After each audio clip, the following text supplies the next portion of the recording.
Alright, in this lesson, I am going to be going through how we are going to be making this dynamic radial background. This thing actually adds so much life to your scene because look at that. It's like moving around, but yet it has that glowing effect which looks very cool, very abstract looking. So let's recreate this. Alright, let's first of all create a new composition. I want to make a solid layer, and it's up to you, but we're going to use a white fill. Actually, you know what? Just for the sake of this video, let's just try a black fill instead. Let's try something else as compared to this. Let's try something new, all right? A black fill. So what we're going to do is we are going to create a shape layer. And let's create a circle. So we're going to choose the ellipse tool and make sure you have your fill and stroke turned on. Now hold down the shift button to create a perfect circle. Alright, looks great. Now I'm just going to align it to the center. To be honest, this is an option. This is just optional. You don't really have to. And you know what? I actually want yes, very nice. I want it to be a gradient in the fill. So let's try a different color. Let's try something more like greenish, yellowish green. Alright, let's give it a different look to this. So for the outline, what we want is we want something that is like, okay, like for example, if you're going for a green color, we want the stroke to be like a grayish dark green. That's what we're looking for. So let's just go on this color contour and let's choose something like this perhaps. Yep, this looks great. All right, to be honest, the starting point doesn't really matter too much. You just gotta have something down, and then we can adjust the colors later on anyways. I want this to be slightly lighter for now. This may be just a little bit darker. Okay, that's great. Okay, so what we're going to do next is we are going to transform this circle into a different shape. So under ellipse, we're going to see ellipse path 1. So what we're going to do is we're going to right click this and click convert to Bezier path. So what this does is it allows us to actually stretch and manipulate the points however we want to. So for this instance, what I'm going to do is I'm going to make this really, I don't even know what you call it. It's like a U shape, but a really distorted U shape. I'm going to maybe make this one like a sharper edge, and this one just spreads out more. You want to give it like some unevenness, right? Try to not make it too symmetrical. I think this should be fine. I know it looks really weird, guys, and that's the whole point. It's supposed to look a little weird at first, but it's all good. Once it's done, you get what I mean. Okay. So let's just go with something like this first. Now the first thing we have to do, alright, let's add a Gaussian blur. Let's crank the value out to maybe around 30. Okay, that's good. Alright, then the next one, what we are going to do is we're going to be using a lot of radial blur. So first one, we're going to use CC radial fast blur. Alright, immediately you're gonna see a little bit of that glowing effect like. So what you want to do is first under this, we're gonna move the center point to somewhere around here where you want the zoom to be at the middle.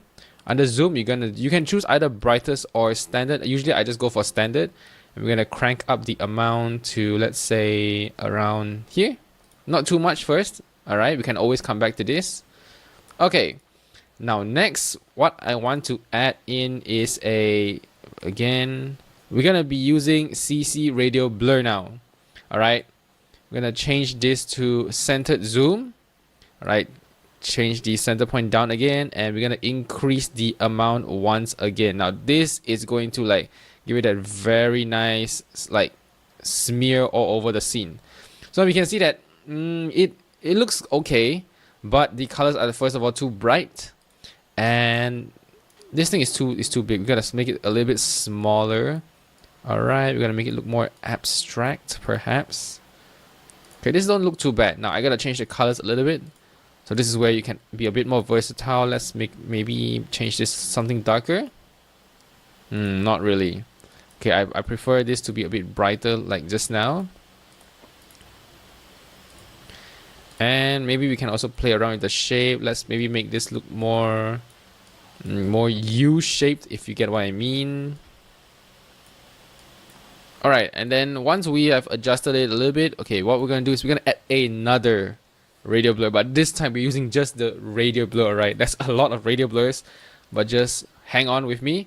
Now, under the center point, as usual, we're going to lower down the center point to the middle of our shape. Under type, we're gonna choose zoom, and then we're just gonna bump up the amount to, let's try just 100 first. All right, if this is looking good for you, you can stop there, but we're gonna just maybe like increase it a little bit more. Let's see. Feel free to just play around. This doesn't look too bad. All right, something like this. Something like this isn't too bad. And what I want to do is I want to still lower this a little bit here. Let's see how it looks like. Still too far out. Let's bring this in a little bit more. Does it look a bit better in this case? Yeah, it does look slightly better. Now the thing is, with these kind of black backgrounds, even for this, there is no fixed shape. Feel free to shape it however you want to. Alright, great. And once we are done with all the blurs, we can now add in a curves if you want to just adjust the contrast. Let's just make it like slightly darker. Yes, something like this maybe. Yep, that doesn't look too bad. If this makes it brighter, want to have less colors. Remember guys, we don't want to put too much color onto this. You're gonna make it maybe a bit grayish, especially this one. Yep.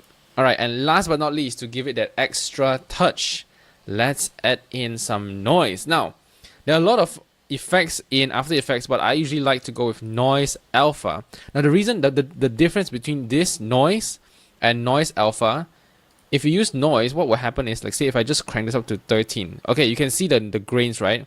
Now if I click play, if this will render, you can actually see it's loading really slowly, but you can see that the noise actually is dynamic. It's actually moving along with the comp. That's not what I want.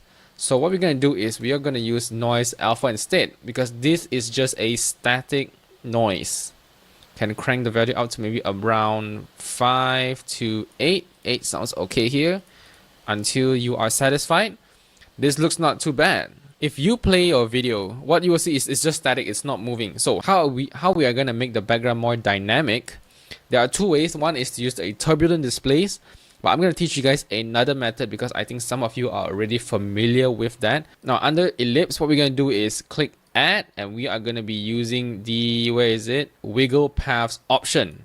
Nice. So what this does is along each node that we added just now, it's basically going to just give it a little bit of a wiggle. Now to see this clearly, what you can do is just turn off the effects and you can see what the wiggle path is doing. So the size, if you see, it determines the magnitude of the wiggle. The detail is how big or how small the, I guess the increments are from one point to the other. So usually I want to keep this down to about 1 because we want to make it slightly bigger. And the size, we can crank it up a little bit more so that it wiggles more. And in terms of the wiggles per second, I usually like to put it around 0.5. The bigger it is, if like I said, crank this up. Look at this, bro, this is out of control. So usually about 0.5 is good. If you watch this back, this is not too bad. This is not too bad. If you want it to be 0.3, it's okay as well. It's a bit slower. Yep, that looks better.